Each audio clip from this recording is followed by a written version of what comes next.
En la minería del carbón en norte de Santander, tres voces han marcado historia.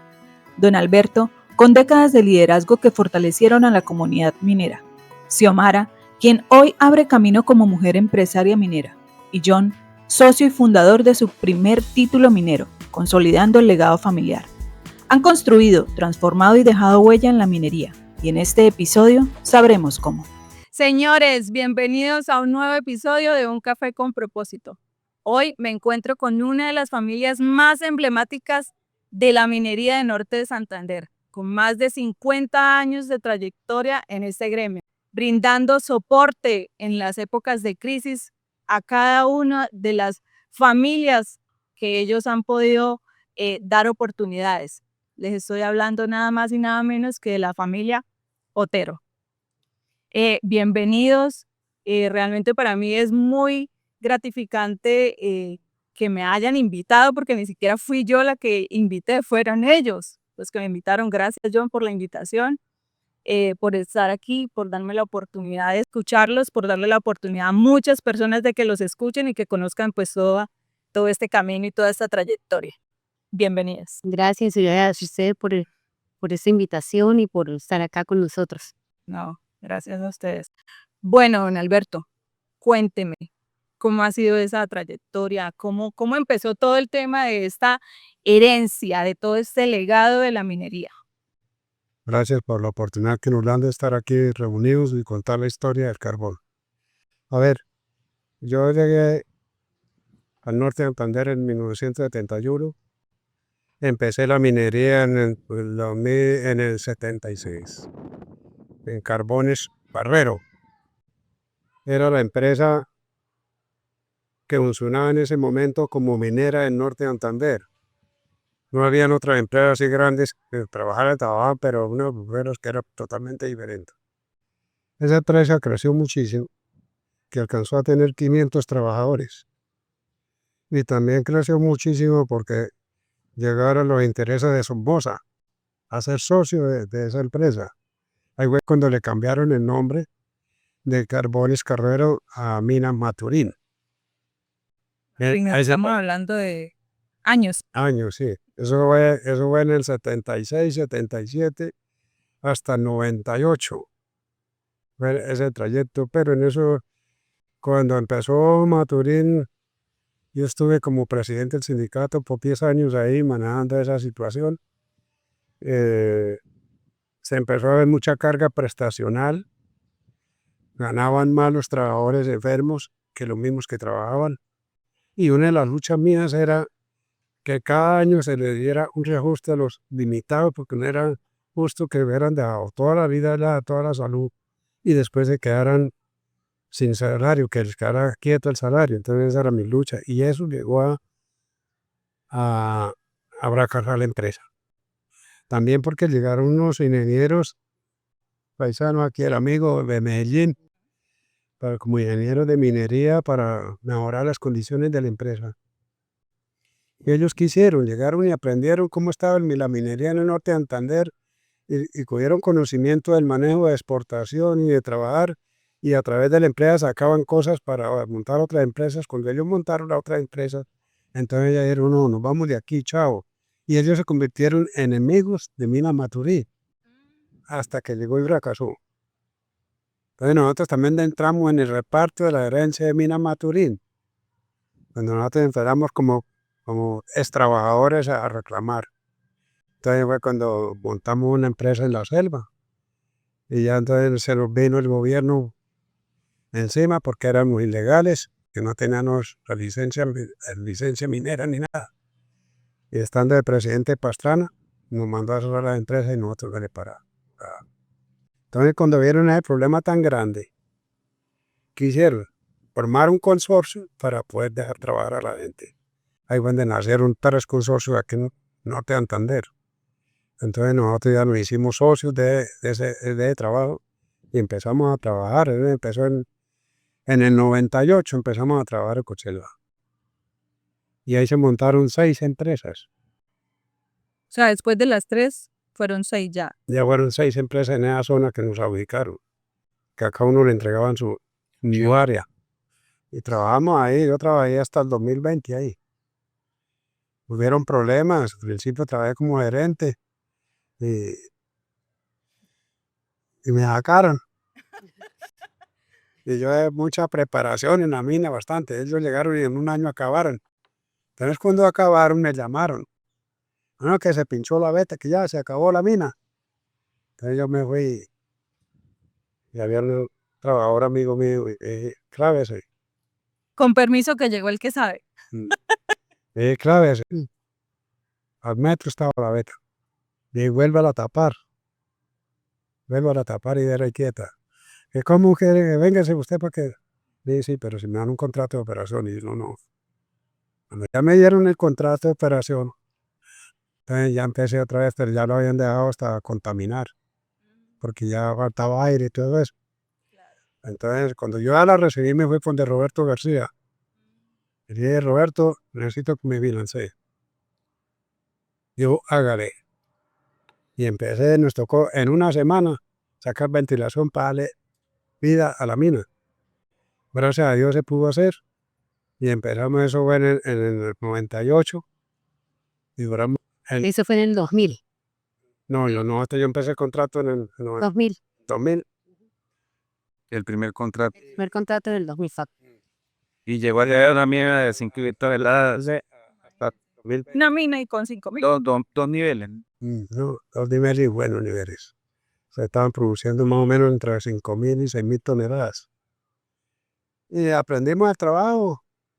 Y se expandió la minería en el norte de Santander hasta donde llegamos a hoy, gracias a Dios. Hubieron crisis duras, pero se sonaba esa crisis.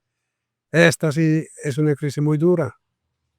Una dura porque no contamos con el respaldo del Estado para poder trabajar, para poder afrontar la minería. Y una minería sin respaldo del Estado es difícil. Ahora el presidente no sabe si nos poner impuestos a todo. ¿Cómo es posible que nosotros nos está grabando otra vez ahorita con la reforma tributaria? Es imposible.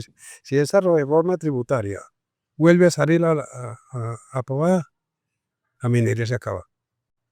Porque ya unos aranceles muy grandes para la minería. Sí, ya son insostenibles. Entonces ya es insostenible. Vea que todavía nos están quitando el impuesto del Catatumbo cuando ya no está en vigencia esa ¿cómo es? Conmoción. Declararon ya no está en vigencia, pero la práctica y la está quitando todavía. Entonces eso es un problema bastante grande. Y en este momento, como digo, la incertidumbre por las palabras de Petro, que fue el que nos mató cuando apenas llegó a la presidencia y dijo, es que la minería la vamos a acabar. Con eso cortó la comercialización del carbón. Porque los exportadores de carbón de otros países ya no sueltan la plata, ya no vienen. Tienen que llevar el primer buque allá, llegar y recibirlo y lo pagan. El resto no. Ahora no hay plata como la rotaban antes. Que usted era minero, ¿cuánto necesita? Tome. Ahora no dan eso. Hasta los bancos. Van los bancos, para los bancos no somos grandes. Entonces eso Sí, porque antes nos era un ha prevenido mucho. Los dos hijos aprendieron la minería. El proyecto de John también tuvo un problema bastante delicado. Ya me lo querían sacar como de socio ahí. Me tocó yo intervenir. Llegar y bueno, pues si él no puede, yo sí puedo, hágale a ver. Y me lo dieron y ahí estamos pegados todavía. Estamos ahí pagados en ese proyecto. La hija montó su propio proyecto. También me tocó que interveniera. Actualmente es socio de John en el inclinado Exacto. de carbón en la Don Juana. Exacto. ¿Sí? John, ¿cómo ha sido empezar este proyecto y cómo ha sido esa unión papá-hijo para sacarlo adelante? Bueno, bienvenido, John. Hola, Ivette. Qué chévere tenerla por acá. Esto, no, es genial. Pues nosotros, papá, pues como buen líder, tiene su temperamento y la sangre de él corre por nosotros somos muy parecidos los tres. Pero a veces tenemos nuestras diferencias, pero las sabemos afrontar. Bueno, papá como líder y como mentor es genial, porque el inclinado. Pero dígame, un papá que ha pasado por todas las crisis, por todas las bonanzas, por todas las experiencias, 50 años, Empezó siendo minero, casi cada uno de los ha puestos. estado en los roles. Es empírico y no es muy bueno. Entonces el inclinado ha pasado por todas las fases y desde lo más duro que es los mortales hasta las crisis que hemos afrontado. Fue un proyecto que empezó con un inclinado en roca y entonces duramos 4 años para sacar la primera volqueta de carbón, La cantidad de desde inversión. 2016 al 2020, y la incertidumbre en ese entonces era que pues el título que traíamos o el contrato que traíamos de Codelva se iba a acabar y nosotros todos dependíamos de eso. Xiomara ya estaba empezando en la mina de ella, pero estábamos en el aire. Y como por cosa de Dios fuimos entregando la mina de la selva y esta empezó a operar y a salir adelante. Pasamos de no producir carbón a producir casi 1.500 toneladas y fue como un cambio genial. O sea, no vimos como esa transición fue muy bonita. Entonces es muy bonito porque con papá, bueno, es el respaldo por la experiencia, por todo lo que él representa y es como la garantía de que cuando él viene a hablar de temas mineros es escuchado. Él tiene un bagaje bastante importante y entonces eso nos ayuda como a alivianarnos a nosotros. Sí, Yo, es un buen respaldo porque de cierta manera él es como la garantía ante cualquier cosa que ustedes vayan a querer hacer, sí, ¿sí? sí, pues por ejemplo, bueno, cuando lo que papá comentaba, cuando me querían sacar como del proyecto, él entró a liderar y yo sueño con ser como es papá, pero cuando papá entró a gerenciar y a mover todo, pues yo también como que dije, no, pues yo puse el freno de mano y yo voy ahí, ya el proyecto es sólido, pues ahorita hay por la crisis está un poco duro, pero sí es sólido, entonces yo como que estoy disfrutando de esos momentos de que se me dio un proyecto porque como este es como el quinto proyecto minero que yo intenté y por fin lo pude consolidar.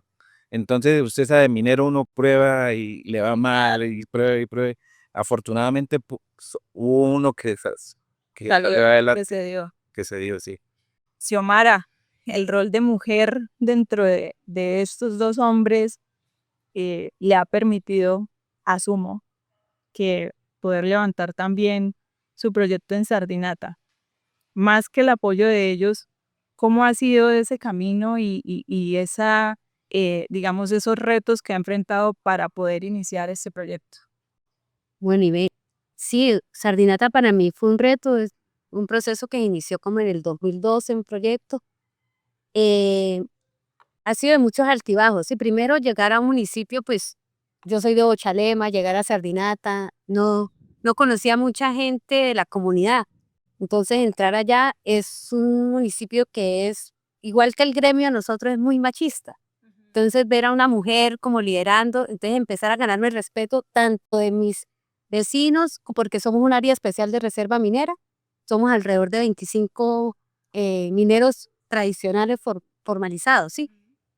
Y ganarme el respeto de los trabajadores, porque muchas veces, eh, porque es una mujer la que le da las órdenes, entonces es un poco duro para ellos. Y algo particular o sea, la parte minera, las asesores son más que todo mujeres, me gusta trabajar con mujeres. Y ellos ya se han ido adaptando como a esas nuevas calidades de que no depende de un género, si es hombre o mujer, sino es de los conocimientos y lo que se puede enseñar, ¿no? Y todo basado en el respeto. Creo que es muy importante eso. Sardinata, pues, es un proyecto que ha sido muchos altibajos. Empezamos también, como dice mi papá, de forma ilegal.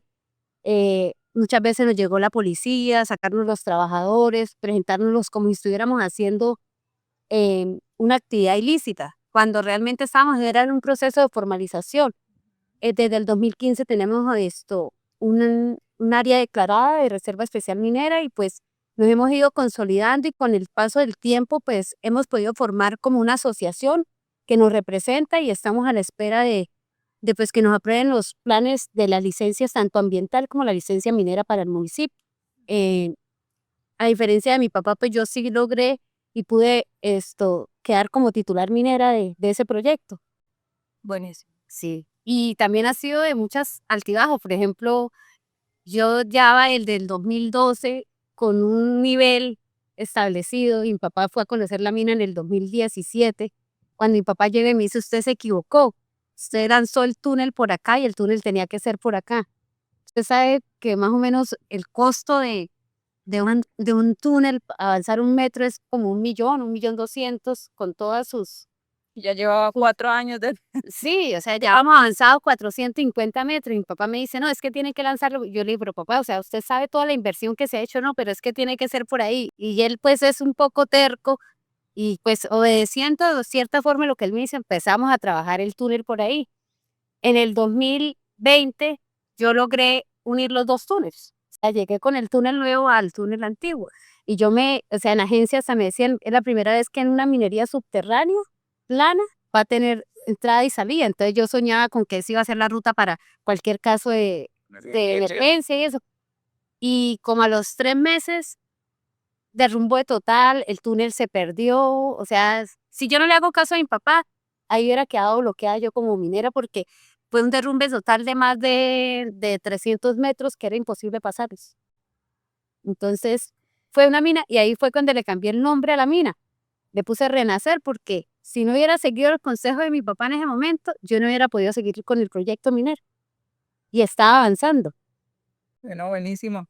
Y también el empoderamiento que le está dando a la mujer, porque difícilmente nosotros las mujeres, y lo hablo desde mi rol como ingeniera de minas, siempre está digamos, la pelea de género, y más que de género es de credibilidad, ¿sí? Y el ganarse la credibilidad y la confianza dentro de un gremio que, si podemos decir, sigue siendo machista, está abriendo un camino donde había una brecha muy grande, y pues eso también es de admirar. Eh, Ahorita estamos en una crisis. Don Alberto hace rato estaba eh, haciendo como una abrebocas sobre la crisis que estamos atravesando, que es la más fuerte. ¿Qué medidas han tomado ustedes ante esta crisis, o cómo han hasta hoy logrado llegar a este punto, a pesar de la crisis, don Alberto? Son medidas que uno tiene como administrador estar tomando. Porque si usted se da cuenta, en este momento hay muchas empresas que no han podido sostenerlas por la falta de la plata para pago de los trabajadores. El precio del carbón se cayó muchísimo. Los señores comercializadores ya no pagan. Entonces tiene que tener un colchón financiero aparte para ir cumpliendo mientras que va entrando la otra plata. Porque hoy en día ya vende usted 100 millones de carbón y le pagan pues 20, 30 millones y el resto espere. Y usted le vale la nómina 100, 150, 180. Toca buscar la plata para pagar a los trabajadores. Y gracias a Dios, nosotros hasta la fecha no le han quedado mal a los trabajadores. Sí, es una insignia de papá, la verdad. En los casi 30 años operando, siendo operadores, eso es una de las potencias de papá, que el sueldo de los trabajadores es lo primero. Nunca, yo creo que nunca hemos tenido... Tuve un tiempo que me tocó cuando estaba en Colselva negociar con los trabajadores, pagarles 50%, una quincena, el otro 50 en la otra y así irlo rotando. Pero no duró mucho. Pero había un respaldo estatal. No Y de los existía una comercializadores. y de los comercializadores, entonces no se sentía amenazado, que en este momento están amenazados. Hay una crisis, pero una crisis con amenazas duras. Con Dios quiere que se incertidumbre. acabe. Dios quiere que se acabe. Para eso toca. Se va a acabar, y para eso estamos en esto, en todo. Para eso tenemos que en las próximas elecciones derrotar a esos partidos. No podemos dejarlo ahí. Así va a ser, así va a ser. También los costos, lo que nos han Es que no toman en cuenta la importancia de la minería. Hombre, la minería es una entrada sumamente lo grande para el país. Es el motor. El motor. Sí, es El el mine- ¿Quién sostuvo, como- qué actividad económica sostuvo en la pandemia a Colombia? No es que no es tan solo eso, de dónde salían los recursos para la educación, de dónde salían los recursos para la eléctrica. para hacer. Es que es más, a cualquier Educación proyecto para en el busca de transporte. patrocinador, a un empresario. Regalías, ¿qué hora de las regalías? Todo, ustedes escuchan el edificio que hicieron aquí en el Sena. Eso lo sacaron a través de la minería, del Fondo Nacional de Regalías. El único edificio en Santander que salió completo del Fondo Nacional de Regalías. Muchas cosas. El Estado perdió mucha plata por las regalías. Y ahora salió el señor Petro diciendo, no, es que no daba nada. ¿Por qué? Porque es que nos acabó. Toda la producción no es lo mismo, la exportación no es lo mismo. por lo tanto las regalías no son las mismas que recibían hasta el 2003, muy diferentes a las que están recibiendo hoy. ¿Por qué? Porque acabó con la minería. Claro. No porque no dieran, fue porque acabó con la minería, por eso estamos como estamos. Dios quiere que estos jóvenes que están jóvenes, que vayan poniéndole ojos a unas buenas zonas.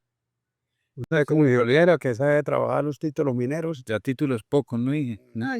mirar a ver, ¿sabe qué podemos hacer? Nosotros Y ya no estamos enfocando en otros temas, Y la ya mayoría estoy lo- pensando en otras cosas. Estamos bregando a aprender lo de la construcción. Los nietos ya están pensando en otras profesiones. Entonces no podemos agarrarnos, pero sí, no podemos olvidar la Vemos eso una transición bien planeada. Sí. porque la minería para Ordenada, Colombia, planificada. la minería para Colombia y para el norte de Santander fue muy buena. No podemos ser desagradecidos, Sí. desagradecidos con la minería. Que en este momento está duro, es cierto, pero tenemos que seguir apoyando, Tenemos que ir firmes. seguir buscar las maneras de que no nos siga lo cabello. Sí. Pero agradecemos allá al Senado, a la Corte, que brenen a ese sinvergüenza para que no quede en Colombia. Que no solo una transición energética, sino debe ser una transición hacia dónde vamos. O sea, cuál es qué producto, qué actividad productiva va a hacer ese cambio hacia lo que se genera en el norte de Santander, por lo menos la minería, ¿sí? Irla haciendo con mucha planificación, ¿sí? Porque pues, también no podemos caer o sea, como por unos egos o por unos ideales ambientales que sí tenemos que cuidar el medio ambiente, pero también tenemos que garantizar seguridad energética. O sea, en Colombia no estamos preparados todavía para decir vamos a hacer un cambio a nivel global de todas las energías, a energías renovables, a energías más Y si lo hacemos, se sabe sabemos- que va a ser muy a largo tiempo. paulatino, no va a ser Es de más, ya. por ejemplo, a nivel mundial hay países que vienen trabajando en el tema de la transición desde hace muchos años y aún todavía están requiriendo, cada año requieren más carbón, ¿sí? Tanto para sus productos de industrialización como para generación de energía. Entonces, si Dios nos provee, o sea, nos dio esos minerales, ¿por qué nosotros no vamos a abastecer las necesidades que tienen los demás? Y con eso nosotros podemos contribuir a hacer, y también podemos devolverle al municipio, a los departamentos en obras, ¿sí? Con el pago de las regalías, porque muchas obras o mucho progreso que se ha dado en muchas regiones es gracias a los recursos que da la minería. La otra parte es que acusan a la minería de muchos daños ambientales, cuando es negativa. Porque uno trabajando en el norte de Santander, la mayoría de la minería todo es por socavón. Subterránea, sí. Subterránea, entonces no es perjuicio, es más perjuicio que produce la ganadería que la misma minería, Sí, total. más bastante, más pesada. Entonces esta es la culpa de nosotros, no, nosotros. Donde es a cielo abierto es diferente, como el de Cesar, allí es diferente porque ahí sí entonces toca hacer otras inversiones diferentes. Pero aquí en el norte donde todo es subterránea, y ahí no hay tantos daños. Hablan de la madera, pues la madera nos la venden los señores que cultivan con el gobierno para traer acá. Venden, nosotros no la tumbamos, nos la venden. Mira, el gobierno departamental da unos auxilios para sembrar árboles. Dicen, estos flotables. Ahí es donde nace la palabra esa, ahí es donde nace para vender la madera. Entonces nosotros nos toca por obligación comprarla y con el apoyo de Corponor que da las guías para poder transportarla y poderla timbar. Entonces, no es como ellos lo creen. Sí, no, total. Y yo, digamos, en varios episodios que he logrado charlar con profesionales, con empresarios y con el tema de la sostenibilidad es un punto que está ahorita marcándonos mucho y que sí o sí nos toca adaptarnos. Sí.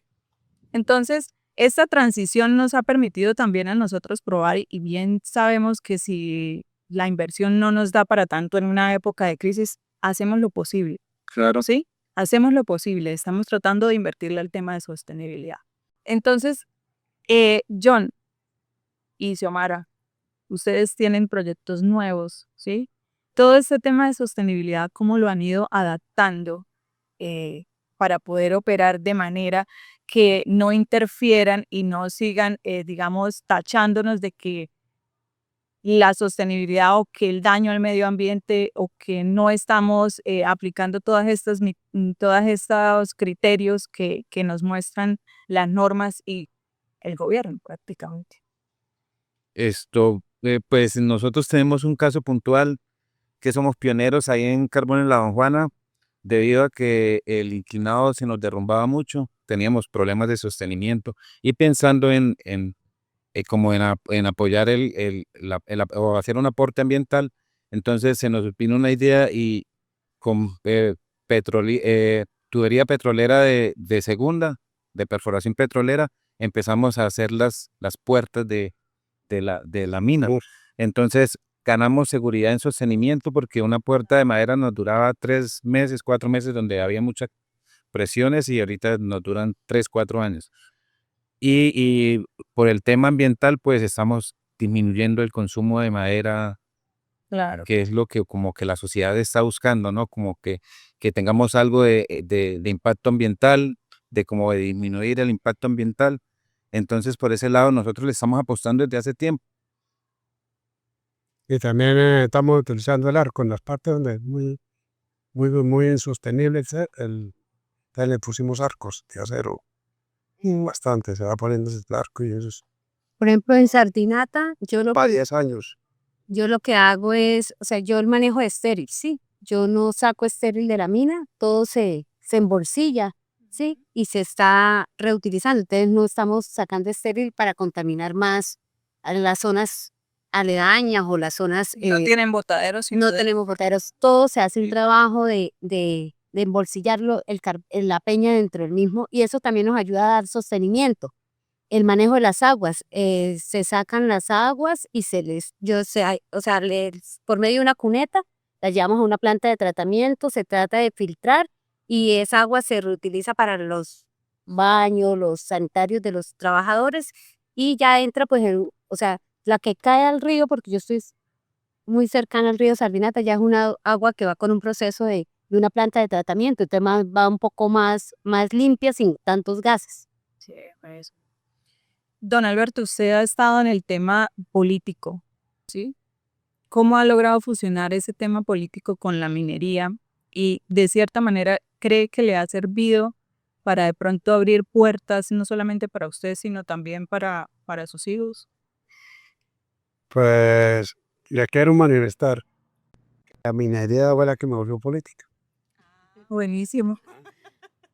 ¿Por qué? Porque yo estando en el sindicato, logré empezar a trabajar para el bien de los trabajadores. Ya empezamos a construir casas para los trabajadores y todo eso. Barrios, papá. Un barrio. Papá, humildemente. Entonces, a ella era bueno. A crear barrios. ¿Usted por qué no se lanza a la política? Y me lancé al consejo. Duré como 20 años en el consejo de Chalema. Después, no, que vaya para la alcaldía. Me lancé una vez y me quemé, a la segunda salí. Y ahí salí de la alcaldía y dije, no, va para la asamblea y también gracias a Dios a los mineros.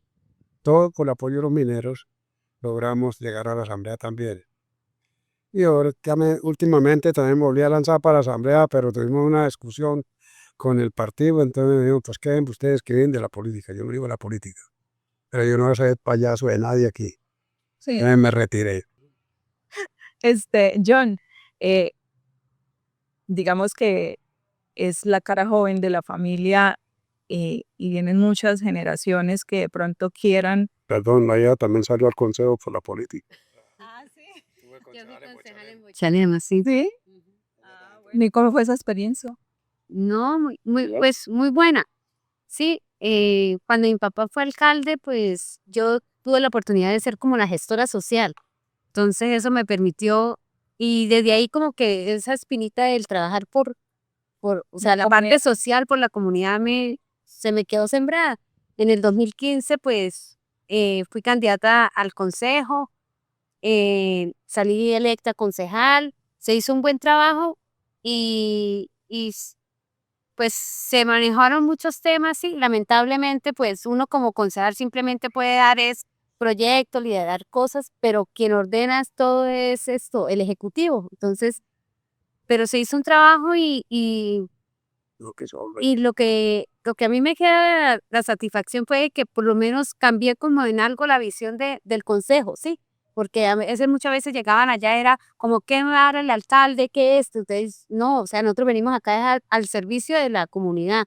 Entonces, en la Don Juana, por ejemplo, por medio de mi gestión, se logró hacer la canalización de todas las aguas negras de la Don Juana, porque eso caían todos directos al río Pamplonita. Entonces, un trabajo que se hicieron unos trabajos en unas canchas que habían recursos en ese momento estaban para, ¿cómo era? CDI y como zonas recreativas. Entonces, se trabajó y se trabajó mucho, pues, en la Don Juana el tema de las regalías se han hecho muchas obras, ¿sí? Y yo creo que el Bochalema, la parte del acueducto, pues, teníamos un acueducto que estaba en muy precarias condiciones y eso se logró establecer. Cada alcalde que ha venido ha hecho un trabajo en eso porque es un trabajo que es o sea, a largo tiempo por la inversión que contiene llevar agua tratada a todos, sí. Y Bochalema pues o sea, es un municipio que tiene dos cabeceras municipales, la Don Juana y la cabecera municipal de Bochalema.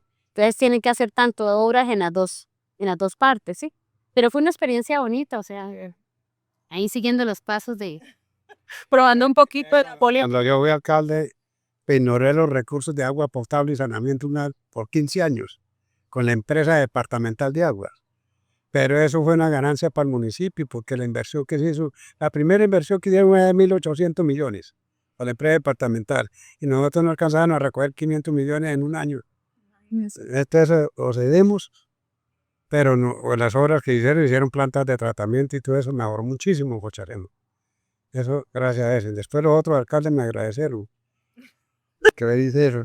Diga, de todas maneras, mi paso ha sido positivo en todo. Diga. Sí, tener la conciencia tranquila de que uno ha hecho las cosas bien, sí, nunca se ha visto uno envuelto en ningún caso de corrupción y nadie lo puede señalar a uno de que nosotros, o sea, lo que teníamos es gracias a que con la minería, al trabajo en la minería. Sí, ¿sabe algo? Sí, porque por ejemplo, papá cuando fue alcalde sacaba plata de la mina para la alcaldía. Nosotros le peleamos porque él quería la feria. No, las ferias tienen que ir y meta y no, papá. Ahí sí, como en la alcaldía pues no había plata, entonces de la Tema del municipio. mina subsidiar las ferias. Entonces ahí es donde sabemos por qué tanta confianza, por qué tanta credibilidad y cómo se construyen. Porque prácticamente esa es la forma en la que él ha construido esa imagen que les ha abierto puertas no solamente a él, sino también a ustedes, que son los que continúan con el legado. Entonces le iba a preguntar a John, vienen generaciones de jóvenes que no todos cuentan, digamos, con el apoyo de una imagen, de una persona que ha estado detrás, pero que de todas maneras ha sido la perseverancia la que ha mantenido, dices, es que han sido 5 proyectos. ¿Cuál es ese, digamos, ese consejo que le da a futuras generaciones? Porque vemos muchas familias de mineros y de empresarios mineros en los que los hijos se dedicaron a otras cosas, ¿sí? Que porque realmente no les gusta la minería o por cualquier otro motivo, porque sencillamente los papás quisieron que se cambiara el enfoque. Pero ¿qué consejo le da a esos jóvenes que quieren, digámoslo así, emprender en minería, que quieren hacer empresa en minería? Se basa mucho en la constancia. En minería, bueno, si se tiene una buena visión y se enfoca uno en un momento donde el carbón esté a buen precio, haya un mercado bueno, puede aflorar uno rápido. Porque ahorita en crisis, bueno, tú sabes, acá en el norte, cuando hay una buena bonanza de carbón, gente que no es de minera o que no tiene nada que ver con el carbón, invierte porque sabe que la retribución es rápida y es bueno en el mercado. Pero yo qué le diría pues, a personas que se fueran a meter en minería, que, que no, o sea, no inviertan todo así como que ven que, uy, me fue bien en este y mete todo el dinero, toda la inversión de una, porque conozco muchos casos que como esas ganas de crecer muy rápido, lo llevan a uno a estancarse o a quebrar rápido. Entonces, tener como Yo, por ejemplo, en carbón en la Don Juana, que yo ya decía, uy, yo necesito un proyecto donde tenga varios mantos, que sea cerca, porque yo estuve en Tibú, donde pagaba 50.000 pesos por tonelada de transporte. Entonces me quebró cuando bajó de 140 a 90.000. Y eso en ese entonces subió sino a 140. Ahorita la bonanza hace poco fue de 700, hasta 700. A una gente dice que vendió 1.000.000 de pesos. Entonces es como saber del mercado en el que se mete. Yo a veces odiaba la minería porque cuando ya como 3, 4 proyectos y la presión social y familiar de que uno, uy, por ejemplo, estudiamos minas juntos, yo no terminé, yo soy técnico del SENA, de labores subterráneas, y está esa presión de que, bueno, necesito mostrar, y se estaba acabando con Selva, yo decía, uy, se acaba esta que es la empresa que nos provee todo, yo, y ya, y con hijos encima, de uno, uy, Dios mío, necesito ser de estar, sí, necesito ser bueno en algo. Y ahí entonces es eso, como que se empapen de algo o que sigan el camino de lo que les guste. Pero sí, sí, para entrar en minería, empapes y sepan, si no, pierden plata rápido. También es de pasión. Digo que si uno ama, por ejemplo, yo no soy ingeniera mía, yo soy contadora pública. Pero si uno no ama lo que, o sea, yo aprendí a amar la minería. O sea, a mí me preguntan y a mí, yo para la minería tengo es gratitud porque mi familia se forjó gracias a la minería y todo lo que hemos podido alcanzar es gracias a la minería.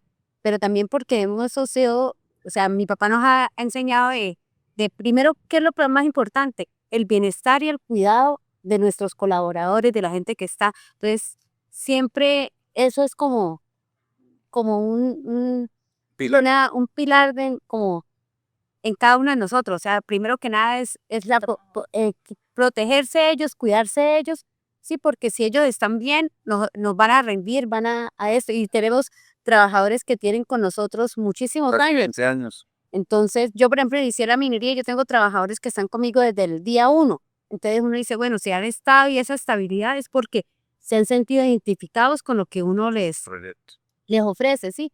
Entonces, cuando uno ama lo que hace, se enfrenta todo. Por lo menos ahorita que estábamos en esta, o sea, por ejemplo, mucha gente en los años que estuvo la bonanza, sí, llegó, invirtió, pero, o sea, ya saqué mi plata, me gané lo que me gané y me voy. En cambio, por ejemplo, a mí me han ofrecido, por ejemplo, en el 2021, 22, me ofrecían plata por la mina, porque es un título propio y todo eso. Yo le decía, no, porque eso, o sea, lo he ido forjando y yo no tengo afán, o sea, yo voy a mi ritmo, o sea, los otros mineros, yo produzco 1.200 toneladas, yo tengo vecinos que producen 3.000, 4.000 toneladas. Yo le digo, yo afán no tengo, yo voy es a un ritmo y voy a mi ritmo o sea, es un proyecto como de vida mío, de decir, o sea, pude lograr algo, es como agarrar esa semillita y verla crecer y ahí Sí, voy, muy chévere. poco a poco, o sea, y eso lo llena uno de orgullo de que mi papá se sienta también orgulloso de que lo que nos enseñó, de todo lo que nos apostó, está dando frutos, sí. Es que nos colocó la vara alta, papá. Político, así, minero, porque en serio, sí, es muy empírico, llegar sin, porque bueno, nosotros como empresarios mineros le pedíamos plata a papá. Más fácil, uno, cambio él venir a tocar puertas acá en Cúcuta, gente que no conocí, présteme plata y eso.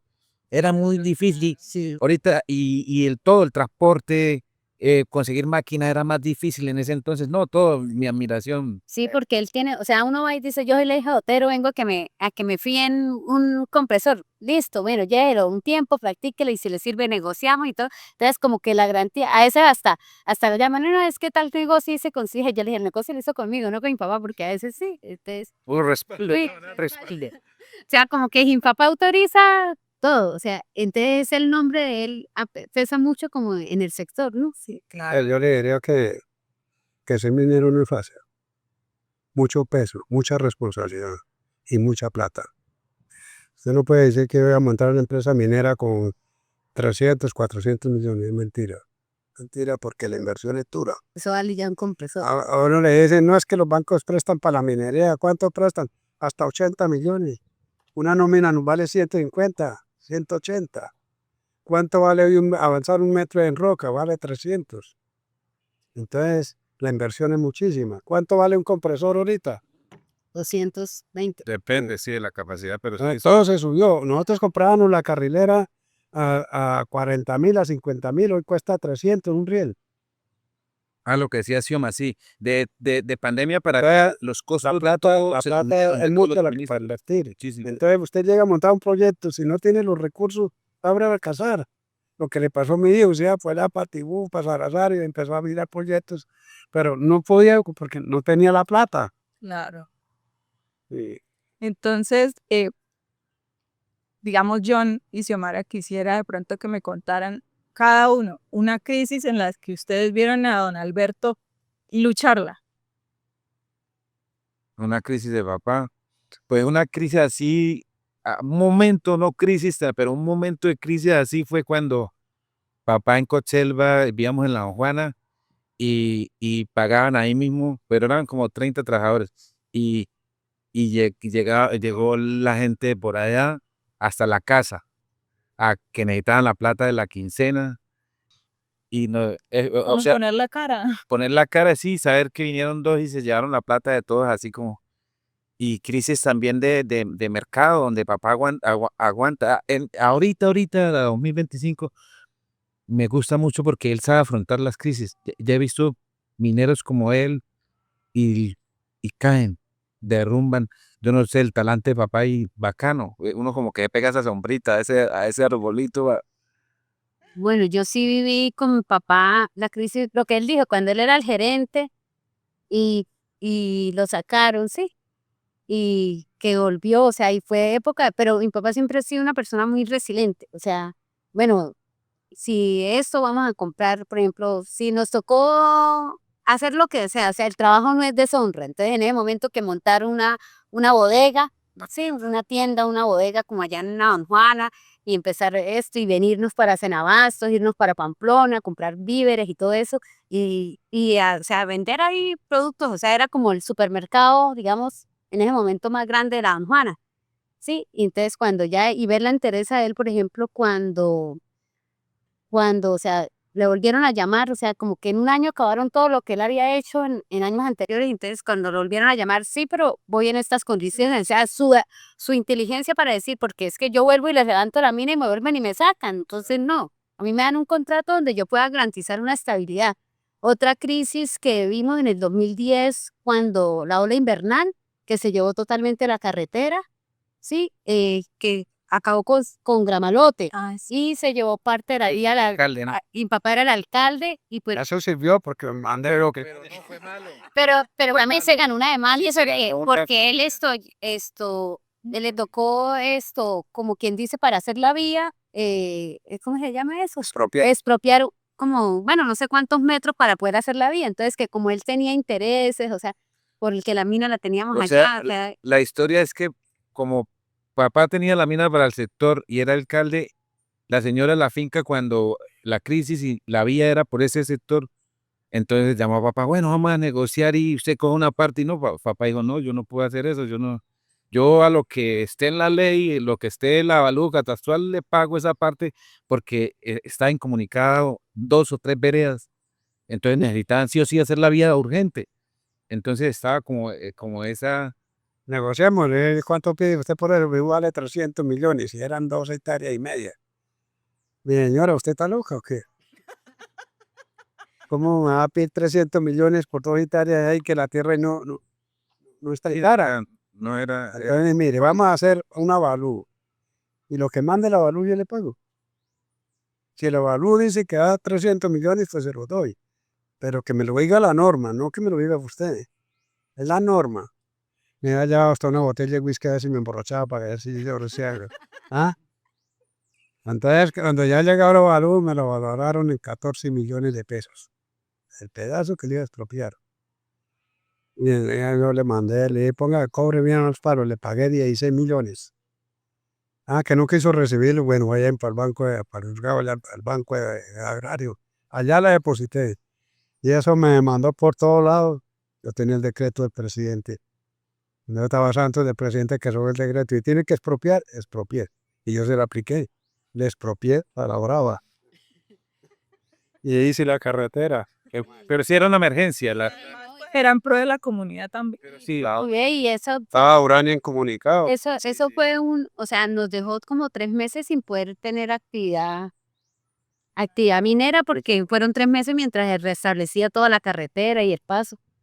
Entonces, por ejemplo, con mi papá nosotros ir a la mina, o sea, por ejemplo, la pandemia fue muy duro porque fue organizar toda la mina para que los trabajadores estuvieran allá encerrados un mes, sí, pero también garantizarles a ellos que a sus esposas les iba a llegar a sus casas la plata en efectivo porque no habían bancos. Claro. Entonces, siempre ha sido como buscar las mejores alternativas con el fin de seguir evolucionando. Claro, y de no fallarle. Por ejemplo, a mí me dio muy duro en la pandemia, por ejemplo, mi papá, por condiciones médicas, yo duré como 4 o 5 meses sin ver a papá físicamente porque pues a él teníamos que cuidarlo, ¿sí?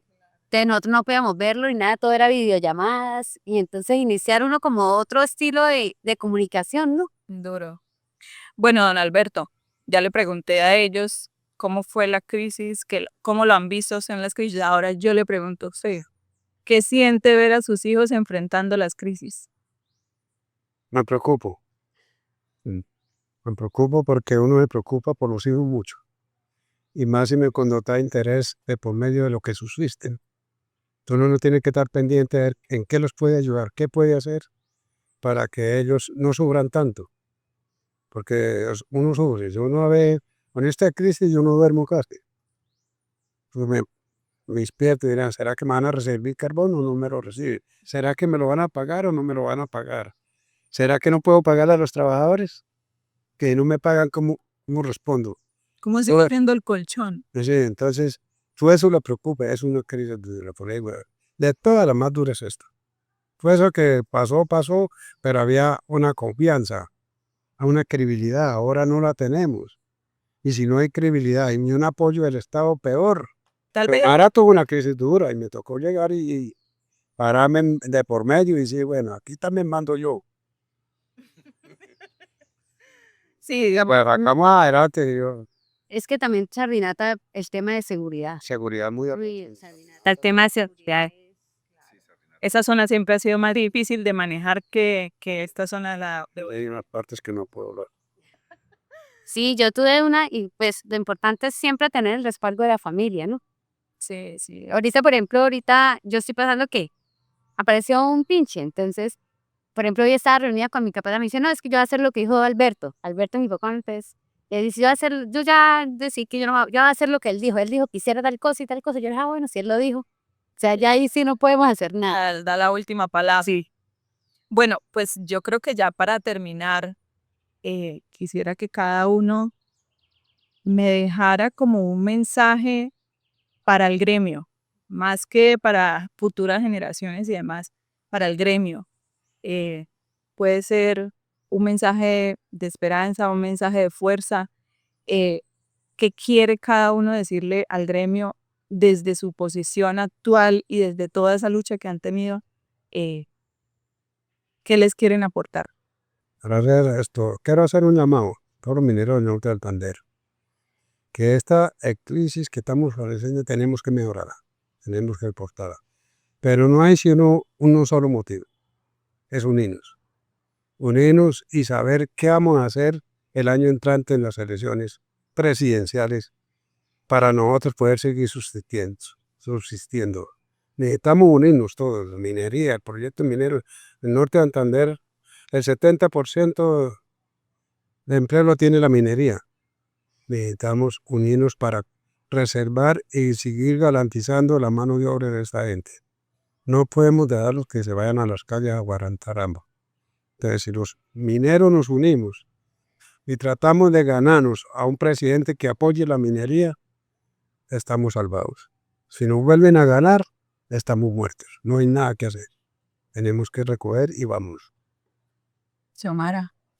Bueno, yo digo que todo es un propósito. Primero que nada, pues hay que entregarle todo a manos de Dios siempre. Sí, porque Él es el que nos guía y nos orienta. La minería ha tenido siempre un propósito y es el progreso. Sí, porque muchos municipios, muchos departamentos se han forjado en torno a la minería. Entonces yo creo que llegó el momento de que nosotros elevemos la voz como mineros para quitar esa estigmatización tan grande que nos han colocado, ¿sí? Y decir que estamos acá dispuestos a hacer esa transición que queremos innovar, que queremos utilizar, pero que queremos hacer todo de manera que la minería sea muy sostenible, tanto ambiental y socialmente, ¿sí? Entonces es prepararnos, es enfocarnos y tenemos que estar abiertos, como tener esa mente abierta para afrontar todos los retos que se nos vienen, pero para mí la minería todavía tiene mucho futuro y todavía Colombia necesita de la minería tanto para su seguridad energética como para seguir impulsando toda su infraestructura. Yo, Y no, pues yo vengo con una idea, ya la has puesto en Cúcuta, papá ya me ha escuchado, pues aparte de la unión que hablan, que es muy importante, eh, en esa transición que habla el gobierno, yo ya venía pensando en La Don Juana, puntualmente tengo un proyecto que nosotros acá los mineros de Norte de Santander no tenemos como esa historia del carbón, tanto local como a nivel de la revolución industrial, que el carbón fue hace 2 siglos el que impulsó todo con el vapor. Entonces no tenemos un museo minero que nos represente, no está la historia, el legado de los que no están, de los que hemos perdido en la actividad minera. Entonces, todo eso he venido hablándolo, pues cuando estábamos en la bonanza, hasta uno solo que mete el dinero para eso, uno decía, bueno, como hicieron, yo los puse, como hicieron los cafeteros en Quindío y eso, que de las ganancias del café hicieron su parque del café y ahí tienen otra entrada para los que se asociaron en ese entorno. Entonces, como minería estoy exponiendo lo mismo. Las minas que estén cerca al área metropolitana, que se puedan, en Amagaya y que se puedan hacer como turismo. Por ejemplo, en La Don Juana, puntualmente donde hablo del proyecto, está una antigua estación del tren abandonada, que sería como la base de un proyecto de turismo enfocado en minería, unido a senderos ecológicos, a visitar la antigua estación, todo el recorrido del tren de ese entonces. Era el recorrido de Simón Bolívar cuando iba a Villa Rosario para Pamplona, por ahí por la Don Juan hay. Entonces, hay mucho, la minería está como en eso de que todo el mundo habla que nos quedan 5 décadas, 4 décadas o más o menos, pero en la parte minera de turismo estamos en ceros. En Amagá ya lo hay, en Boyacá ya tallan el carbón. A eso yo estoy impulsando, a ver si nos unimos un sector de la minería y podemos sacar adelante eso, que sería como esa transición de que si nos acabaron las minas, tenemos por ese lado. Y acá donde estás hoy Eso le iba a decir, estamos sentados en uno de los proyectos. es una idea, en algo que está sobre esa idea. Futuras generaciones se están desenfocando de la minería. ¿Qué otros caminos han abierto en la familia Otero para las generaciones que vienen? Pues a ver, mis 2 hijos, ellos los dos se dedicaron a aprender lo que yo hacía o hago. Los nietos y otros ya dijeron no, pues no, ¿y por qué? Porque es que gracias a Dios a la minería tenemos la capacidad de enseñarles otra misión, darles otra visión. Ya no, todo no puede depender de la mina. Ya ahí Xiomara va a ser Diseñadora industrial. diseñador industrial, la hija de John va a ser médico, el hijo mío, el menor, va a ser médico. Y así, entonces ya es otro arte, otra enseñanza. No podemos llevarlo a que todo sea minería, porque es que no, nosotros de pronto no tuvimos esa oportunidad, no tuvimos oportunidad de darles a ellos Otra visión. otra visión, pero no me arrepiento, no de darles otra visión. Pero pero papá es muy emprendedor. Él es como ahorita lo que llamamos emprendedores. Entonces nosotros de minería nos bajamos a los patios, nos gusta mucho la finca raíz, es algo más o menos estable. Y ahí también hemos hecho algunos pinitos. Mi papá ya lleva más o menos 3 proyectos de vivienda construidos en Cúcuta. O sea, tiene una constructora y lleva 3 proyectos. Eso es Eh. pensando que si no podemos seguir en la minería, tener algo en que entretenerse. Sí, claro.